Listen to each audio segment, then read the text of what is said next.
Good morning and welcome all to the first edition of Unacademy EnGenius 2020, a summit for GATE and ESE aspirants in association with the Times of India. As you would know, Unacademy, India's largest learning platform, is organizing this three-day virtual summit for all GATE and ESE aspirants across the country from August 7 to 9th. The three-day-long virtual summit includes sessions from current and former leaders of various government organizations, public sectors, and IITs. Today, our keynote speaker for EnGenius is going to be Infosys founder, Mr. Narayana Murthy. Mr. Murthy is going to join us very soon.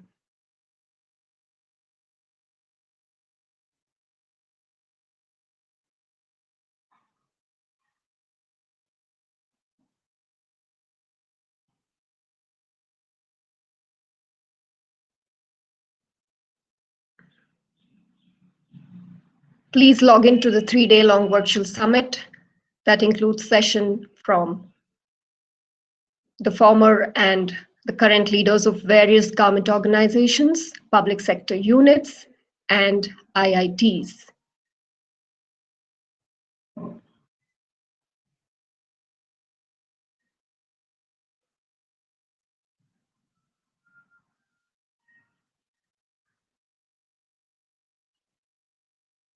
While we wait for Mr. Murthy to join in, this is going to be the first edition of the Unacademy EnGenius 2020, a summit for GATE and ESE aspirants. This is in association with the Times of India. As you would know, Unacademy is India's largest learning platform, is organizing this three-day live virtual summit for all the GATE and ESE aspirants across the country from August 7th to 9th.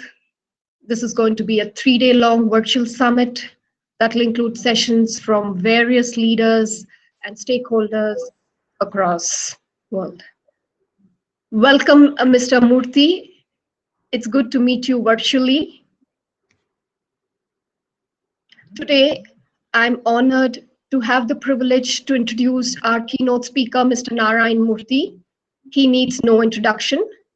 Mr. Narayana Murthy founded Infosys in 1981.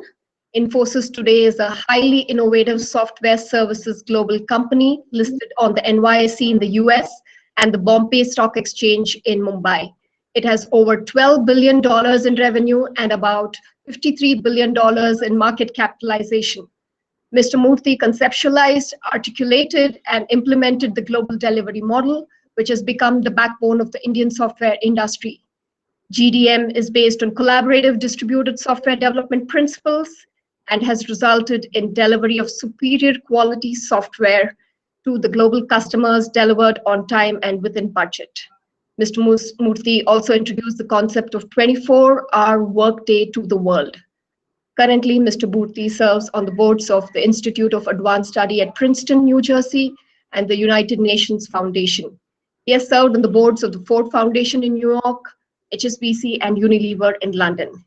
He has also served as a member on the boards of various well-known universities in the US, like the Cornell University, Wharton University, the Graduate School of Business at Stanford University, and the Rhodes Trust at Oxford.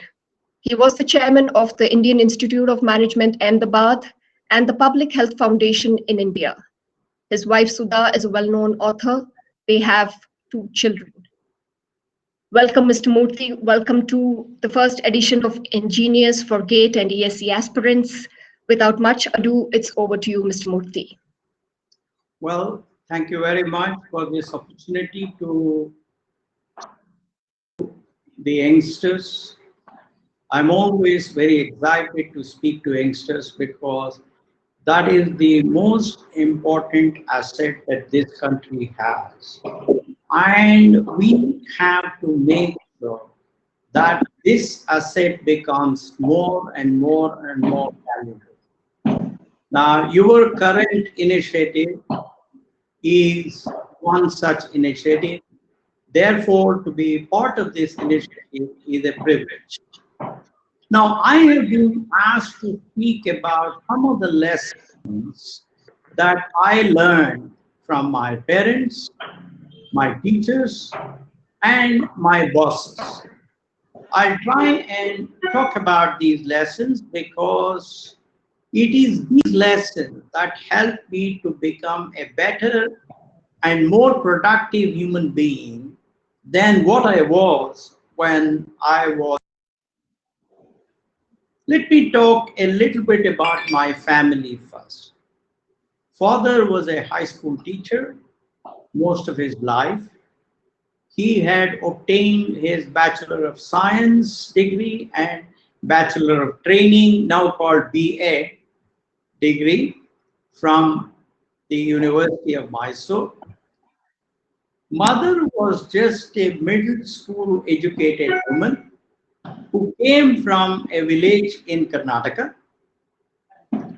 Both were lower middle class people. We were 8 children, 5 sisters and 3 boys. With my paternal grandmother who was staying with us, we were 11 mouths to feed on the salary of a teacher. So you can understand how difficult it must have been. Further, we used to go from one small town to another every 3 years. And one of the important lessons of moving from one small town to another small town every 3 years was the ability to make new friends quickly. And I think that's a very, very important attribute. That's how I learned to make friends easily, and that has benefited me enormously.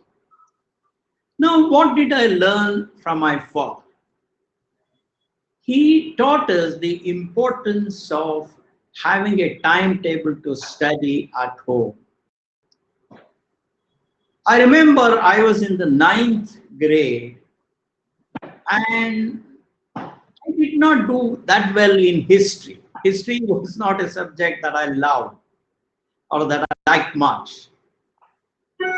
I mean, I did reasonably well by most standards, but I was not happy with my own performance. I went to my father with the marks card because those days the marks card of every student had to be signed by the father or mother or the guardian. My father reviewed the marks that I had obtained in every subject and he said, "Friend, you have not done well in history." So I told him that, "Look, I don't like history." So then he said, "Friend, remember that if you want to do well in your examinations, if you want to be at the top of the class, if you want to get a good position in your SSLC, then you have to focus on every subject, whether you like it or not." So then I asked him, "What is your suggestion? How do I tackle this problem of my not liking history and liking only mathematics, science, etc.?" Therefore, he said, "Friend, write down a timetable every day and apportion that timetable to every one of the subjects and make sure that you apportion a little bit more time to the subjects that you do not like or that you are weak in, and strictly follow that timetable." The good thing about such an advice was that I did well even in history in my SSLC.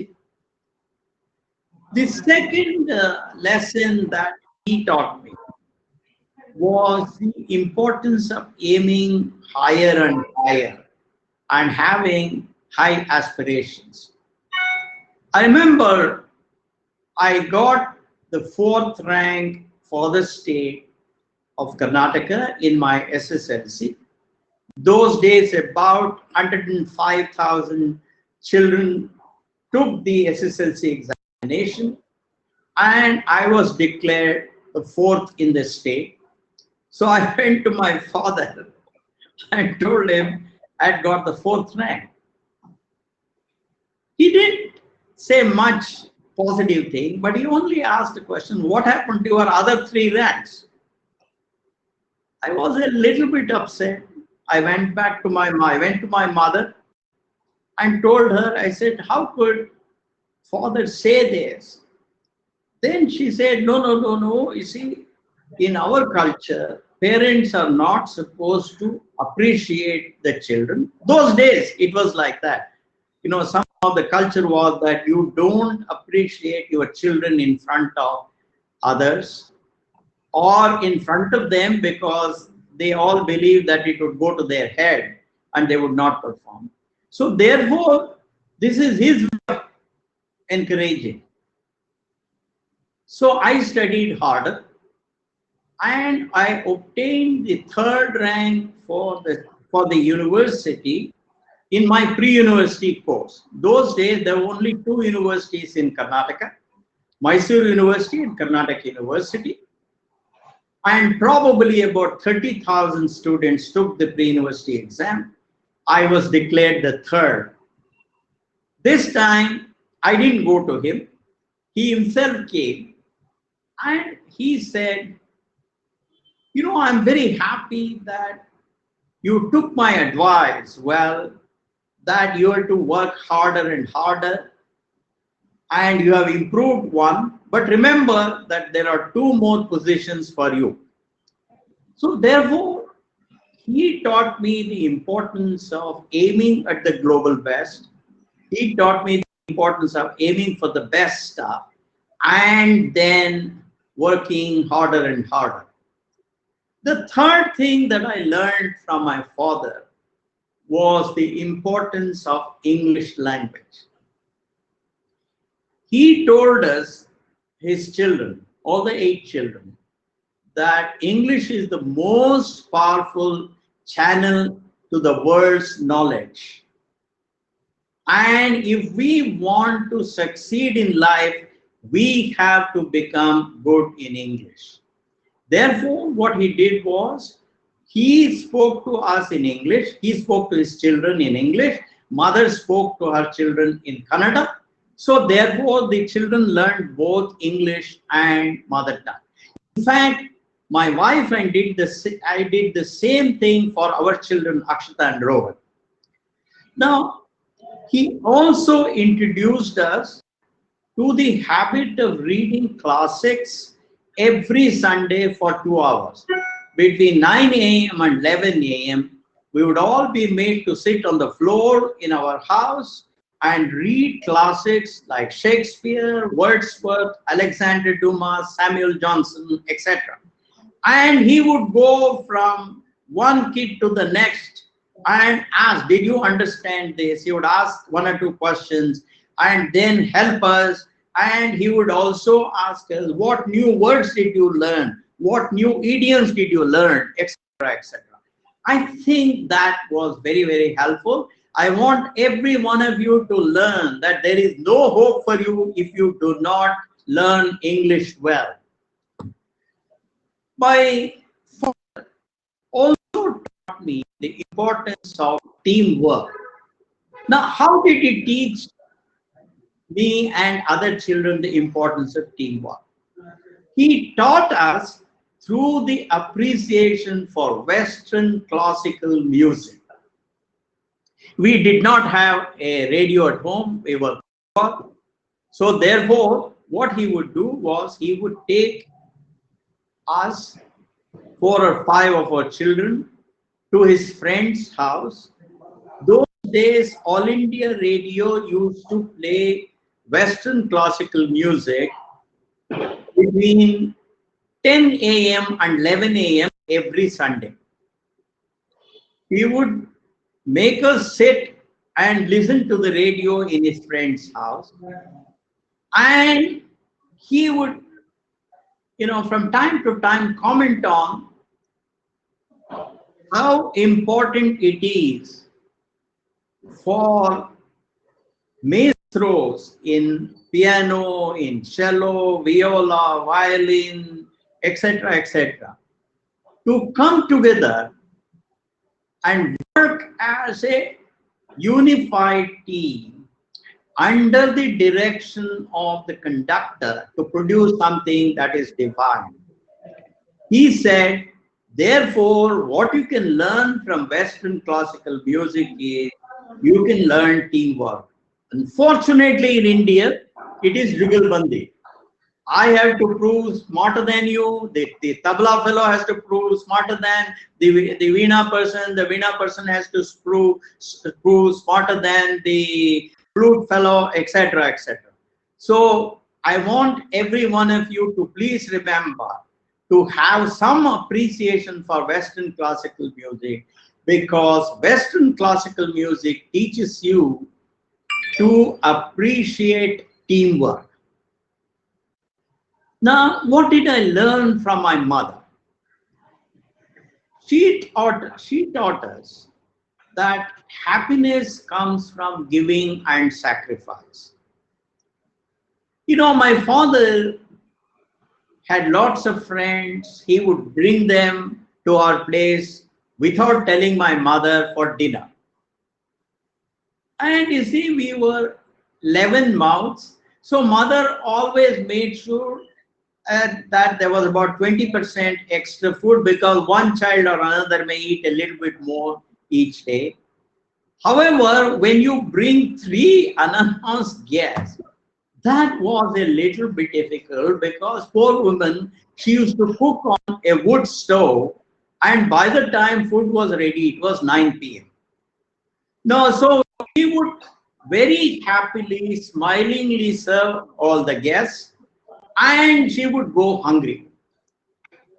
And he would never show a single sign of unhappiness that these people came unannounced, that father brought them. So we used to get a little bit upset, and we used to ask her, why are you doing this? She said, children, understand that the biggest joy in life is in giving and in sacrificing. It's not in taking, but it is in sacrificing. Second, when I was in high school, many of my classmates used to make fun of me because I had squinted eyes. One day, I went to my mother crying. She told me, look, crying is not going to help you. What will help you is working hard and becoming the best in something most of them were not good at. And she said, you become the best in your studies and your life will be so much better, and they will all then look up to you, they will all feel bad. And I'm glad to say that is exactly what has happened. That was a very important lesson, not to worry about any of your negatives, but become the best in that, become better than all your colleagues or classmates, etc., etc. She also taught us the importance of sharing. She always told us sharing is caring. You know, even though we were 11 children at home, we were 11 children at home. But she had instituted a practice of inviting a child from a poorer family, a very poor family, for one meal a day for the dinner thing. In other words, we were 12 mouths to feed. And that child will be treated exactly like one of us. The same food, same amount of food, the same amount of care would be shown.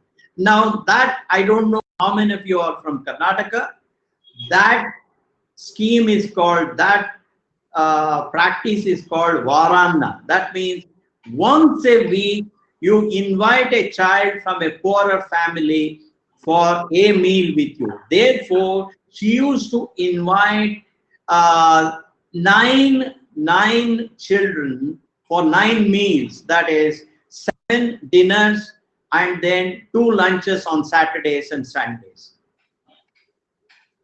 Now, what did I learn from my teachers in school? Now, I had a very tough high school headmaster called Mr. K.V. Narayan. He is no more. He used to teach us chemistry.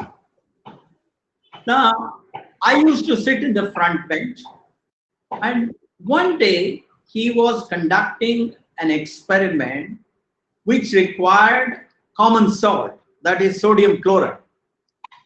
And he was trying to put a little bit of sodium chloride into the test tube. And he was so careful to put as little sodium chloride as possible into the test tube that a classmate of mine who was sitting next to me, called Ananta Srinivas Prasad, he burst out laughing.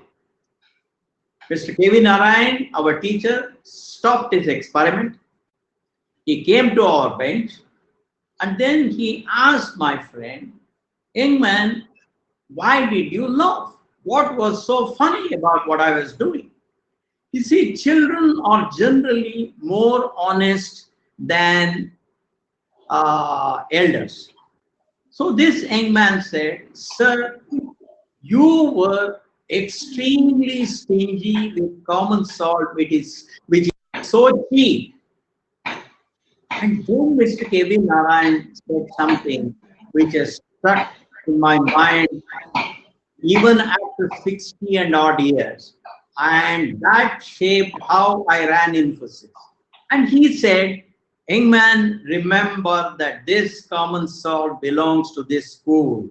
It is the community property. It belongs to you. It belongs to all the students in this class. It belongs to all the teachers. It belongs to all the peons in the class. Therefore, this is community property and we have to treat this community property very, very carefully." He said, "On the other hand, please come to my house at the end of the school today. I will take you to my house and I will give you a jar full of common salt free because that is my personal property. I have every right to treat it the way I want. On the other hand, this common salt is the school property, is the community property, and therefore I have to treat it with utmost care." Now, what did I learn from my bosses? I think we have another, how many minutes are there? Yeah, another. Yes, sir. Yes, sir. Okay, I'll just take, if possible, 2 examples and I'll finish. You know, one of the things that I learned from my boss in Paris, I used to work as a member of an as one of the 18-member teams that produced an operating system software. That operating system software was used for developing applications for handling air cargo at Charles de Gaulle Airport in Paris. His name was Colin Boucher. He was an Englishman from South Africa. When you test an operating system, it's not easy as testing a simple program where only you are involved. When you test an operating system, if your program bombs, all that you got those days was a 400-page long hexadecimal listing. That's all. Everything on those 400 pages of computer printout was nothing but hexadecimal characters. You had to go through various tables and finally find out whose program was it for. It was a Friday evening, 5 p.m. I was in charge of file management. My program was in charge of allocating disk blocks to any user and filling it up with zeros if the user wanted numeric characters, or I was going to use that block for numeric characters, or it was going to put in alphanumeric characters if it was if the user wanted to use it for alphanumeric. So my program bombed, and then I found that I had completely wiped out the entire disk, all the disks. And those days we built the operating system using punch cards. Anyway, we found that the alignment of the backup tape had gone wrong. So the previous weekend's backup did not work. So we had to load all the cards and build up the entire set of programs as of 2 weeks before. And my boss, I called my boss, he came and he asked me how much time will it take. All my friends went away because in the West, 5 p.m. on Friday, nobody wants to stay in the office. So I told him, I said it may take about 24 days, 24 hours. He picked up the phone, called his wife, and he said, sorry, please go to this person's house. We're supposed to go for dinner. Please convey my apologies to him. I won't be able to come because I am going to be in the office for the next 24 hours. And he told me, he said, look, Murthy, I am not a technical man. He was not a technical man. He was an MBA. He said, however, I am the boss. I will take the full bottom line responsibility for this. I will sit with you. I will bring you coffee, dinner, breakfast, whatever is required. And I will keep encouraging you. I will keep supporting you. But you have to do it. And I worked hard, and by about 4 p.m. on Saturday afternoon, I completed the task. And at that point in time, I was very young. I was about 24 or something. He said, kid, if you did this again, I will spank you. That's all the anger that he showed. And therefore, I learned what is the bottom line responsibility and accountability of a leader is. Now, I will close this with an example from what I learned from another professor of mine. He was my boss. I was the chief systems programmer at IIM Ahmedabad after my graduate degree at IIT Kanpur. I worked with a professor called Professor Krishnaya. We had India's first time-sharing system. And what I found extraordinary with Professor Krishnaya was that he started every transaction on a zero base. In other words, he did not carry the influences or the results of the prior transaction to the current transaction. In other words, even if I had lost the prior transaction, even if I had not proved to be very smart in the lost discussion or lost transaction, in the current transaction, he treated me as if none of that was kept in his mind. And this I used at Infosys in dealing with every issue. So I can go on and on and on because I am a product of what my parents taught me, what my teachers taught me, and what my bosses taught me. Let me stop here because there is one more minute. So it is excellent. I have completed in 24 minutes as against 25 minutes I was given. Now we can go to some questions. Thank you so much, Murthy, Mr. Murthy, for sharing your lessons, life lessons, and the learnings. We will open up the floor for questions. We already have some questions from learners. The first one is, why did you choose engineering as a career? Well, I think that's a very good question. Remember that I had just passed my pre-university in the year 1962, which is 58 years ago. Those days, there were very, very few jobs in India.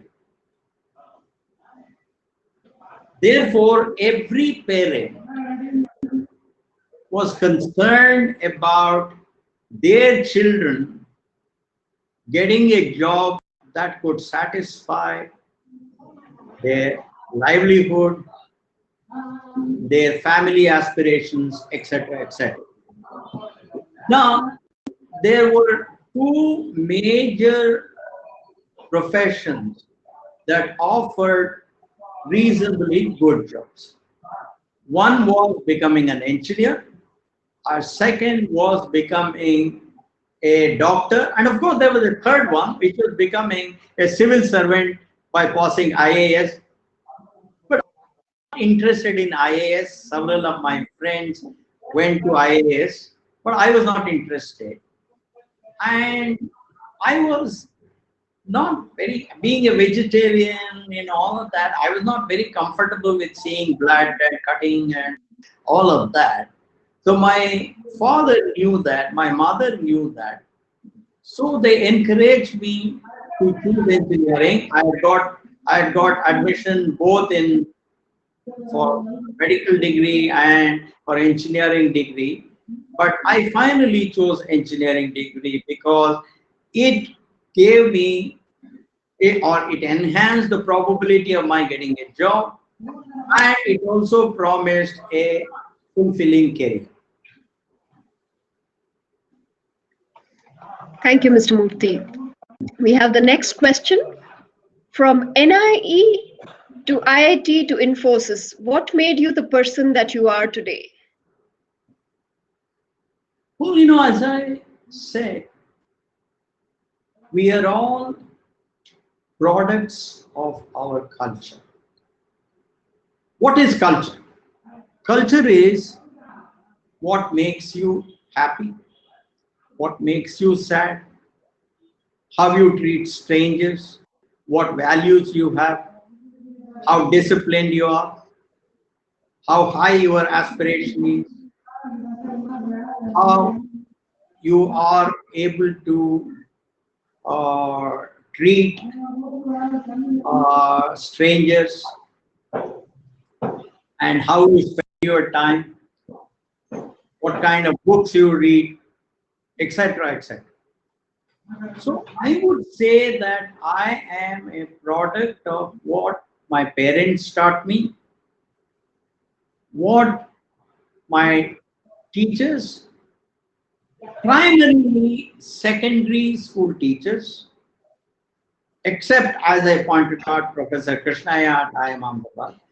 Primarily primary school teachers and secondary school teachers shape your career, your culture, your aspirations, your desire, etc., your values, etc.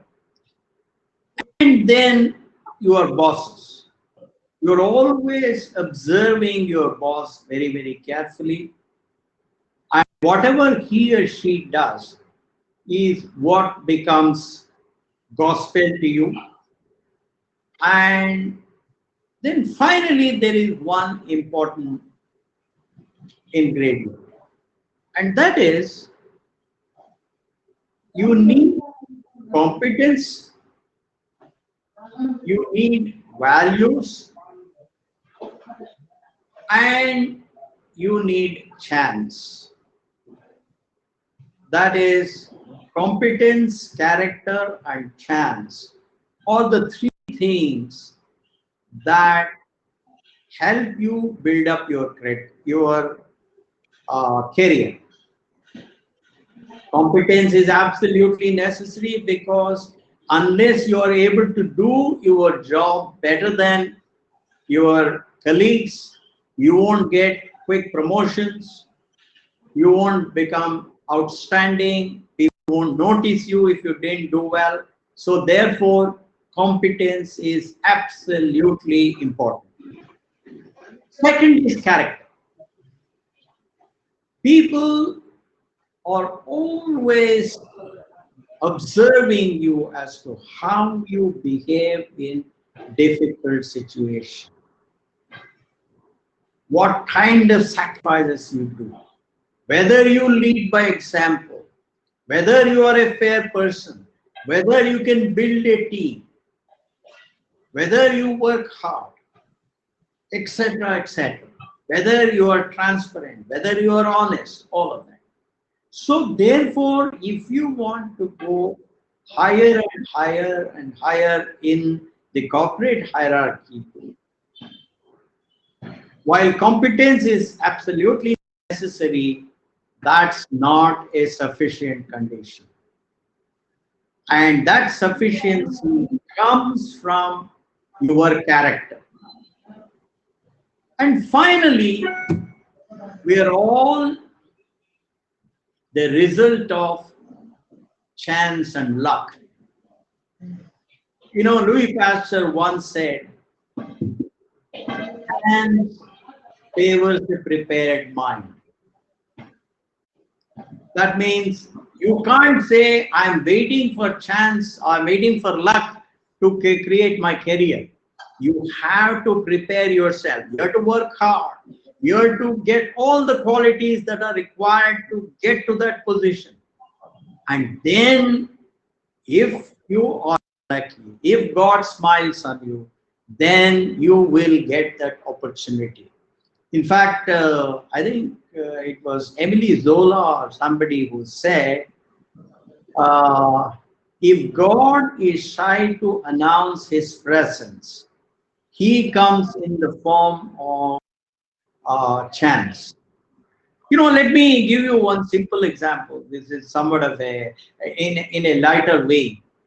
You know, I wrote a basic interpreter in 1970. Bill Gates wrote it in 1976 or 77. Look at where he is, where I am. I am nowhere near where he is. It is all a question of chance. You have to be at the right place at the right time when the opportunity smiles on you.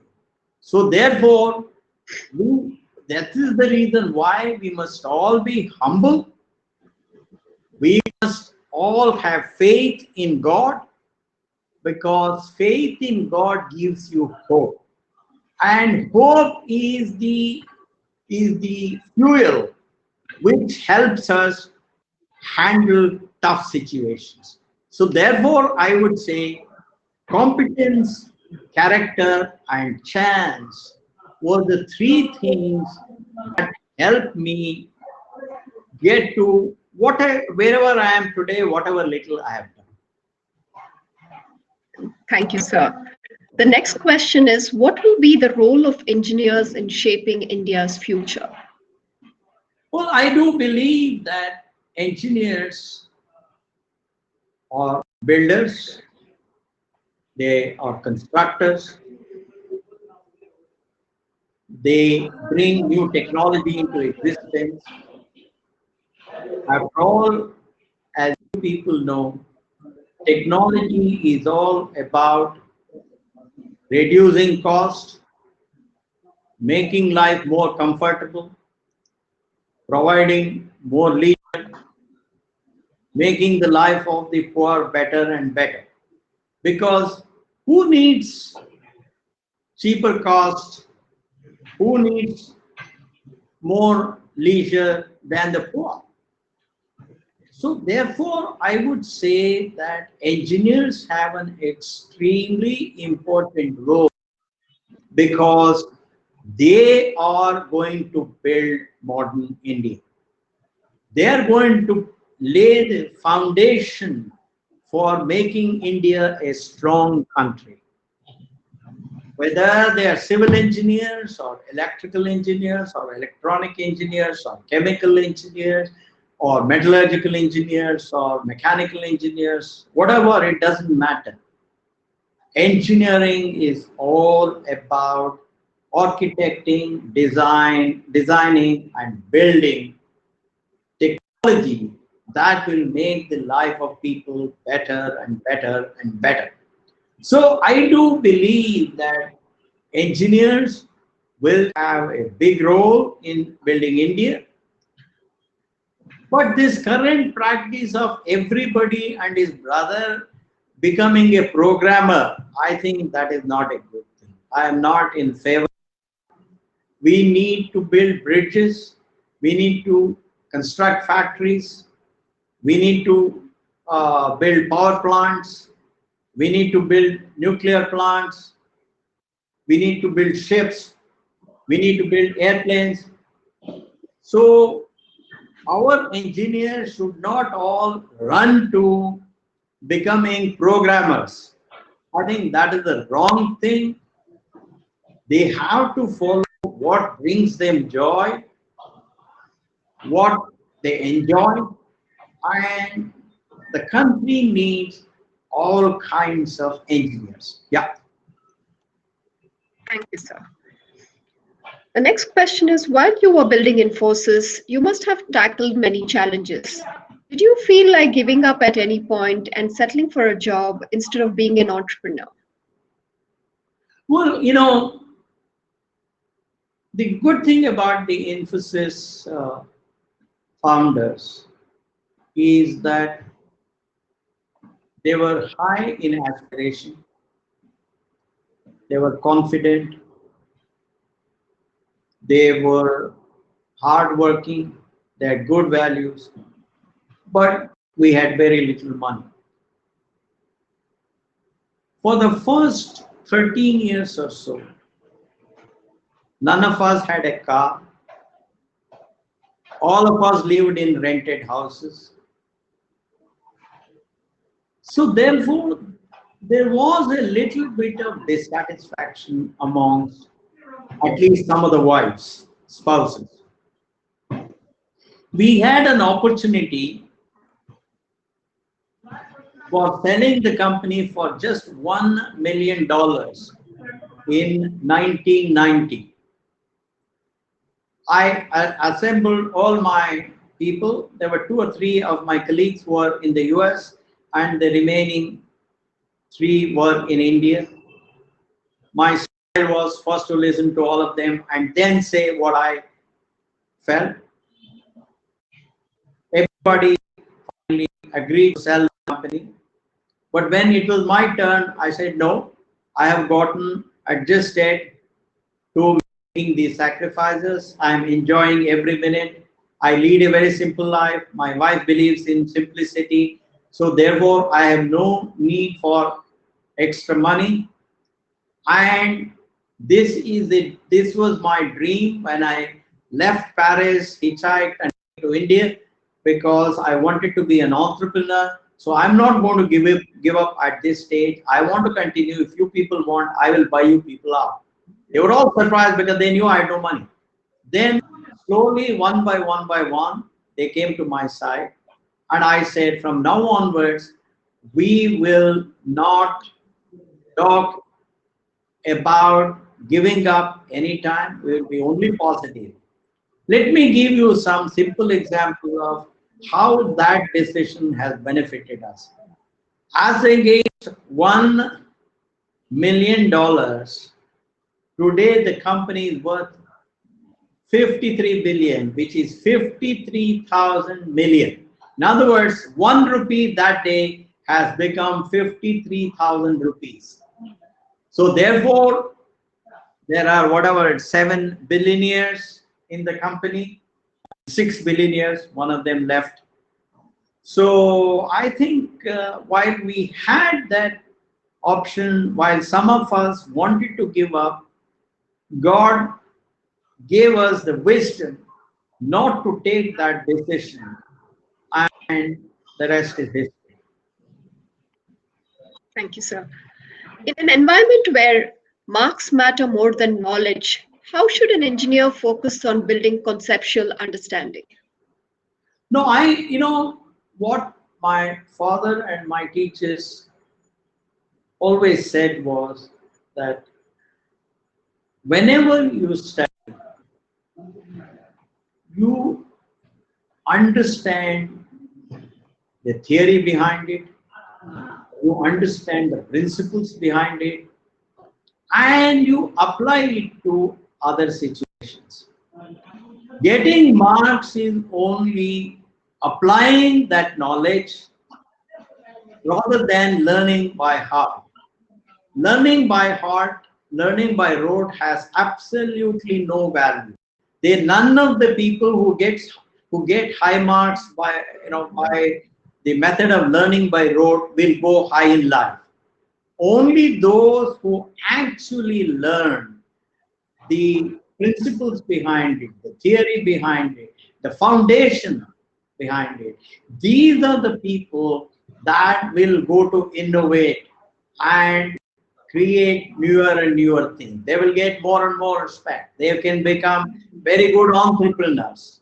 So therefore, I would say that when a study something, please understand the concepts behind it, understand the theory behind it, and try and apply it to different situations and try and solve problems from textbooks other than what is being used in the classroom.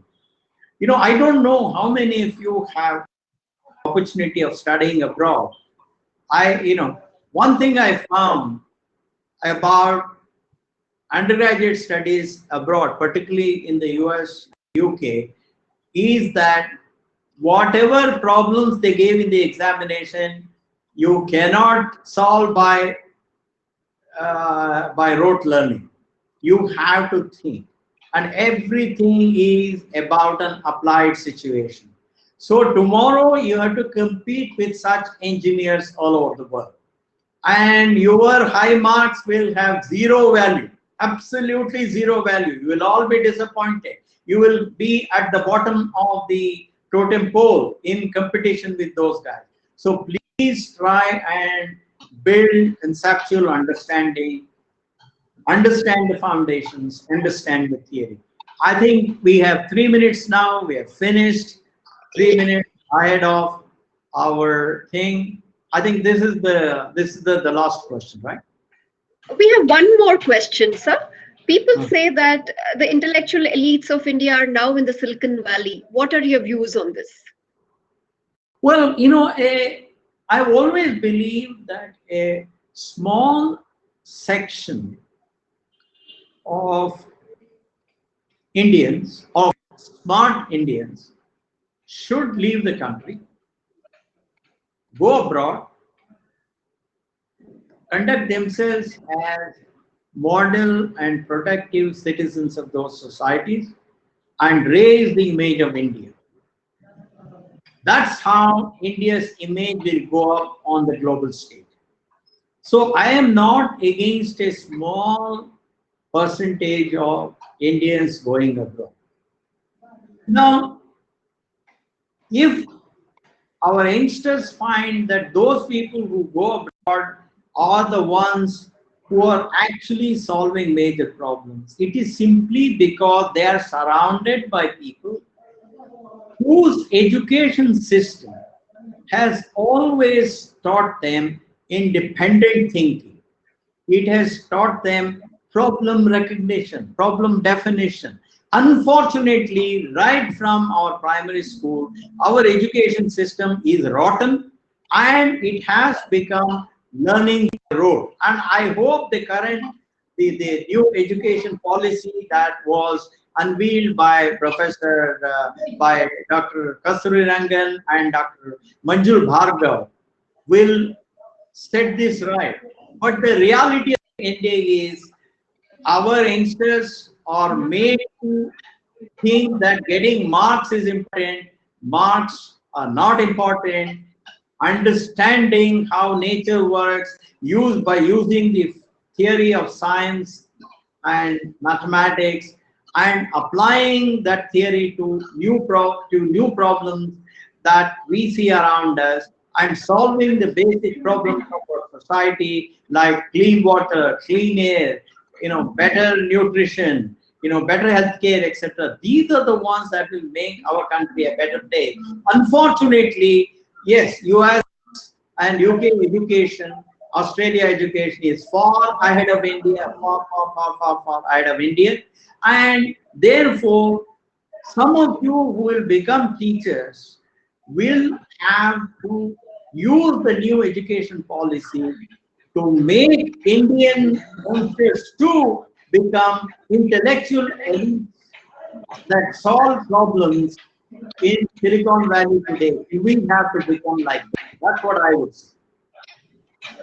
Thank you so much, Mr. Murthy, for sharing your inspiring entrepreneurial journey and life lessons at the first edition of Unacademy EnGenius in association with the Times of India. Really appreciate you taking time to speak to us today. Thank you, sir. Thank you very much. Bye. Thank you. Bye.